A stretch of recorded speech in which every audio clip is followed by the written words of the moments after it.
Men borku 7 oydan beri kuyib kulga aylanib ketdim.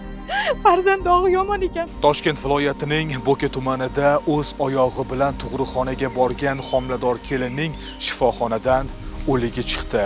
19 yoshli kelin vafot etdi. Homilasi esa nobud bo'ldi. 1:30da telefon qilganmiz, 2:30 atrof edi. O'shanda meni qizim uzilgan. Turga borganman. Hammasi yaxshi degan, sog'lom degan. Biz bu haqda ko'rsatuvimizning avvalgi sonlarida xabar bergan edik. Bugun nima uchun yana mavzuga to'xtalyapmiz? Chunki ushbu voqeada kelinning o'limida aybdor deb topilgan akusher-ginekologga nisbatan sud tomonidan jazo tayinlandi. Ushbu voqea 2024-yilning kuz oylarida ro'y bergan. 2004-yilda tug'ilgan kelin birinchi farzandini dunyoga keltirish uchun tug'ruqxonaga boradi, lekin ming afsuski ona bo'lish baxti unga nasib etmaydi. Aniqlik kiritilishicha, sudlanuvchi ayol Bo'ka tumanidagi tug'ruq bo'limida akusher-ginekolog lavozimida ishlagan.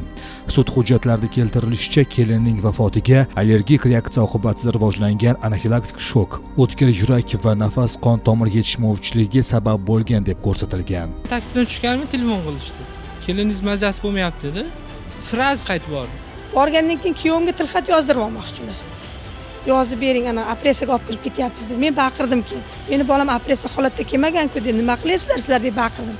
Baqirsam aytadi, "Xavotir olmang, nevarangiz tug'iladi, 7 oylik, 30 haftalik ekan" dedi. Kirsam, yuragiga tok uryapti. O'sha 1:30-2:30lar atrofi edi. O'sha 1:30da telefon qilganmiz, 2:30lar atrofi edi.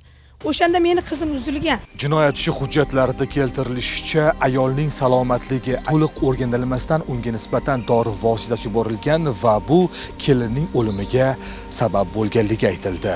Toshkentdan odam chaqirtiray dedim. "Ya biz telefon qilganmiz" dedi. Shahardan dedi, "Yetib keladi" dedi. Hammasi qochib ketdi. Bolam o'lgan. 2:30-3 atrofida o'lgan. 5 bo'lyapti ham, 5 da ham bizdan ukol dori olyapti. Jinoyat ishlari bo'yicha Bo'ka tuman sudida mazkur holat bo'yicha jinoyat ishi ko'rib chiqildi. Sudlanuvchi akusher-ginekologga nisbatan quyidagicha jazo tayinlandi. Toshkent viloyat sudi matbuot kotibining millarga xabar berishicha, sudlanuvchi ayol Jinoyat kodeksining 116-moddasi 4-qismi B bandida nazarda tutilgan jinoyatni sodir etganlikda aybdor deb topilib, unga nisbatan 3 yil muddatga muayyan huquqdan, ya'ni sog'liqni saqlash tizimlarida tibbiy faoliyat bilan shug'ullanish huquqidan mahrum qilib, 4 yil 6 oy muddatga ozodlikni cheklash jazosi tayinlangan. Hurmatli tibbiyot xodimlari, bilamiz har biringiz bemorlarning hayotini saqlab qolishga harakat qilasiz, lekin mana shu jarayondagi birgina xato ko'rib turganingizdek 19 yoshli kelinni bu hayotdan olib ketdi. Ba'zi shifokorlar kasbingizga yanada mas'uliyat bilan yondoshsangiz, bu kabi baxtsiz hodisalar kamayar edi. Biz shu o'rinda kelinning yaqinlariga yana bir bor hamdardlik bildiramiz.